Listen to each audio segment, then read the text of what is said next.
বলতে পারি না, জনগণ বলতে পারি না যে প্রধানমন্ত্রী, যে আইনমন্ত্রী, যে স্বরাষ্ট্রমন্ত্রী হাতে ভোট দিয়ে সংস্কারের পক্ষে দিল, এখন আবার সেই গণভোট বাতিলের জন্য আপনি আইন জারি করতেছেন, তাহলে আপনি কি বিচারিতা করছেন না? এটার কি জবাব দেবেন? আমরা বিশ্বাস করি আপনি যদি হাতে ভোট দিয়ে থাকেন তার অর্থ হলো আপনার নিজের পক্ষে আপনি নিজে অবস্থান গ্রহণ করেছেন। তা যদি না হয় তাহলে আপনাকে বলতে হবে যে না, আমি গণভোটে হাতে ভোট দেইনি, নাতেই ভোট দিয়েছি। পার্লামেন্টে দাঁড়িয়ে সাহস থাকলে বলুন, এই সংস্কার না মানার অর্থ হলো গণভোটে নাতে ভোট দেওয়া। আপনি সেই নাতে ভোট দিয়েছেন, জাতির কাছে সেটা বলুন, তাহলে বুঝবো যে না, আপনি ইমানদারির কাজ করেছেন, কোন প্রতারণা করেননি। আর যদি হাতে ভোট দিয়ে এখন আবার গণভোট বাতিল করতে চান, তাহলে বুঝতে হবে এটার নামই হচ্ছে প্রতারণা, এটার নামই হচ্ছে দ্বিচারিতা। ফলে রাজনীতির এই সংকট সংসদে যেটা সমাধান হওয়ার কথা ছিল, এখনো সময় আছে, পার্লামেন্ট চলমান। গুরুত্বের কারণে আজকে শুক্রবারের দিনও পার্লামেন্ট চলছে। আমরা অনুরোধ জানাবো, সংবিধান সংস্কার পরিষদের সদস্য হিসেবে আপনারা এই চলমান সংসদে শপথ গ্রহণ করুন। প্রধানমন্ত্রী রাষ্ট্রপতিকে অনুরোধ করুন, তিনি সংবিধান সংস্কার পরিষদ অধিবেশন আহ্বান করুন।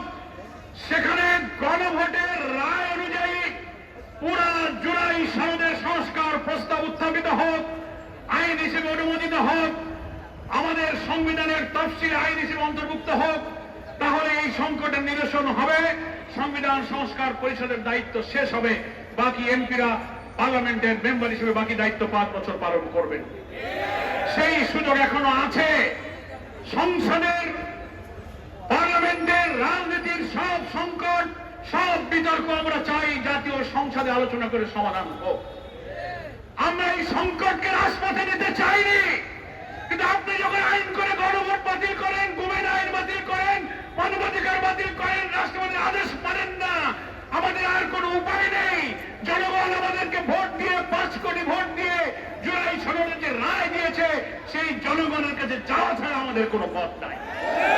তাই 11 দলীয় ঐক্যের পক্ষ থেকে গতকাল 9 তারিখ থেকে 1 সপ্তাহ গণসংযোগ অভিযান, প্রচারপত্র বিলি, মহানগরীতে বিক্ষোভ, জেলায় বিক্ষোভ, জাতীয় সেমিনার, জুলাই যোদ্ধাদের সাথে মত বিনিময়, অনেক কর্মসূচি ঘোষিত হয়েছে।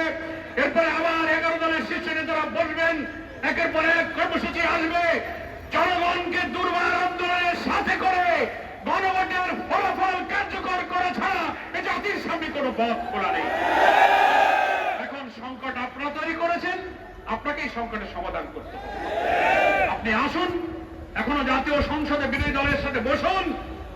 জুলাই সনদের অঙ্গীকার অনুযায়ী আপনারা হাতে যদি ভোট দিয়ে থাকেন, তো হার ভোটের যে ফলাফল, আমি অন্য কিছু বলি না, আপনি যে হাতে ভোট দিয়েছেন, যে হার ফলাফলে আপনি কার্যকর করবেন, এটাই সংকটের সমাধান হবে।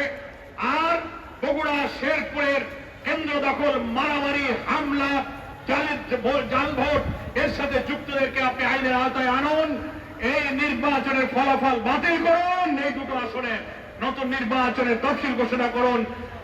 আমি আজকের এই বিক্ষোভ পূর্ব সমাবেশে যারা সামিল হয়েছেন, বাংলাদেশ জামাত ইসলামের পক্ষ থেকে সকলকে আন্তরিক অভিনন্দন, শুভেচ্ছা জানিয়ে আমি আমার বক্তব্য শেষ করছি। আল্লাহ হাফেজ। বাংলাদেশ জিন্দাবাদ, বাংলাদেশ জামাত ইসলামী জিন্দাবাদ।